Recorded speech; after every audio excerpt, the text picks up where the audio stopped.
These are our potted trees. I thought I'd give you an update. The winter weather is kind of wearing away at this avocado, browning all the edges of the leaves. We're keeping them in the garage, and I think it pretty much stays over 50 degrees, and that's what we're trying to do. This one's been losing some leaves, but it might lose all its leaves this winter. And then the lime, that's the lemon, and then the lime has 2 leaves left, 3. But it should recover really well in the spring. We've had some of those before, and we did let them sit out in the really, really cold weather, and they did die. But we've had them where we thought we lost them, and they didn't. They came back really well. Here's an update on my little shelf. Some of you saw me make this in a video, and I hung all these jars on the bottom, but I also came back later and put jars on the top. So I thought the whole thing looks pretty cool, completed. It's funny, I have lots of loose ends all over the place, but I don't seem to have exactly the kind of junk that I would want to put away inside these jars. But I'm sure I'll find a use for them as I start cleaning this place up. I mean, really, I got this whole mess. Actually, now I'm thinking about maybe building shelves on that wall to put away some of this stuff. Might need to.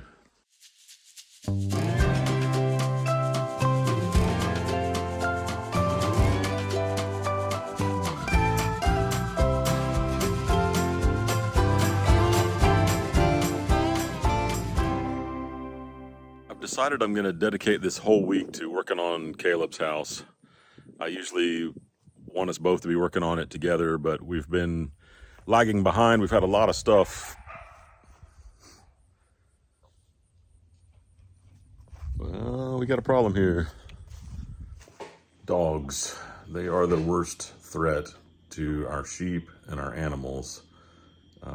We live in an area that is a little remote, and so people dump their animals here. The last couple of years when people were at home, they bought lots of pets to have around them at home, but as they went back to their workplaces, a lot of people are dumping their pets, and so that's a big problem around here. So that's what was going on. I was having to go and deal with some stray dogs that were running into our field where our sheep are.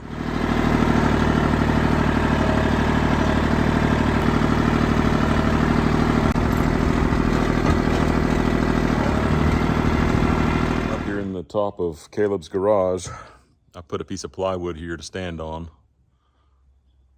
Don't step off.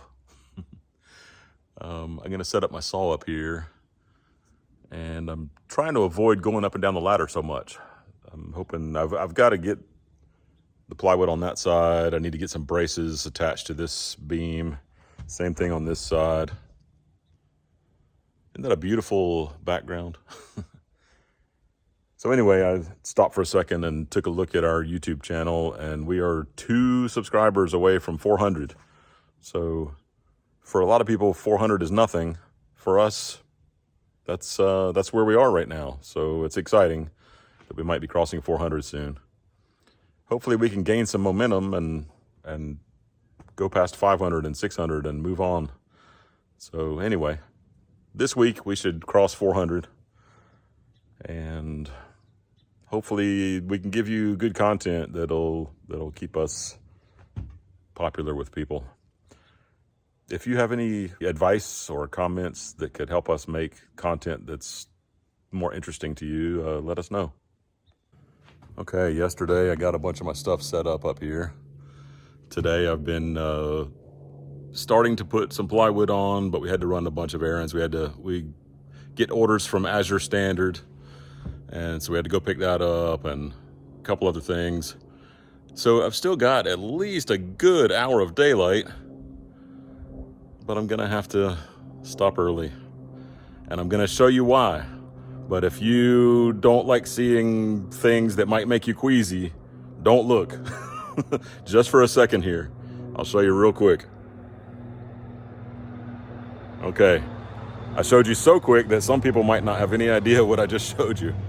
I accidentally shot a nail into my own arm. It's only gone in about an inch. So I gotta get down and go see what I'm gonna do about this.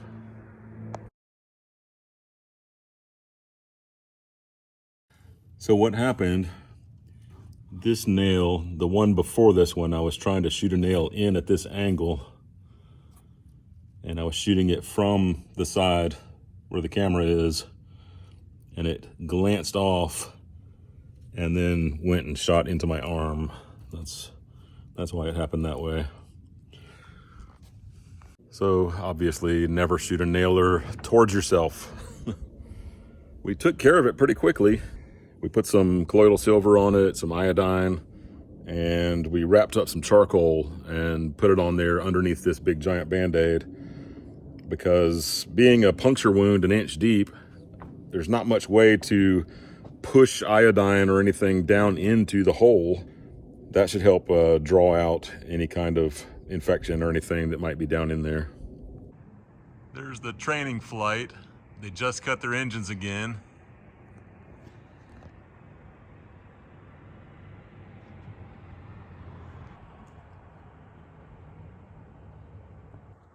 It's kind of like they're gliding the plane all the way in. It's kind of weird I didn't hear them turn it back on again. Oh, there they go.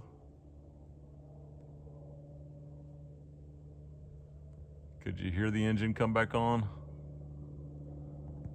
They went gliding for a long way. I've never heard them do that before. It's so gorgeous right now. I just thought I probably need to share that.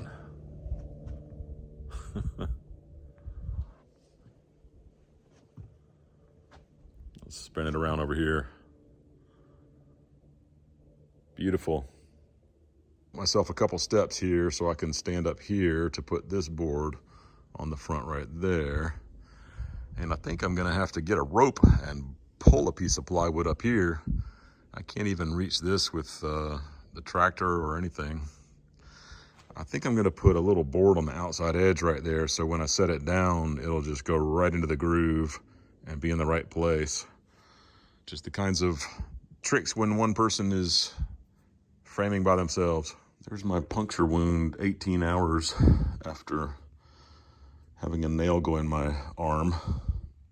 It looks like it's doing really well. I took some turmeric also to help with inflammation. I don't know if that has any effect or not on this sore, but so far so good. If you've been following along on this mushroom growth, I've already grown some mushrooms on one side. I turned the block over to do this side, and this whole side was very thin. It looked like this. There was hardly any white stuff. Now all this mycelium or whatever the white stuff is has grown and covered this side pretty well. And now we're starting to see a little bit of, when mushrooms start, they call it pinning. So some pinning of the mushrooms beginning a little bit right here. So we got some growing happening. Just turn my little tent on its side and I spray all over the inside to get little droplets everywhere to create moisture inside the tent.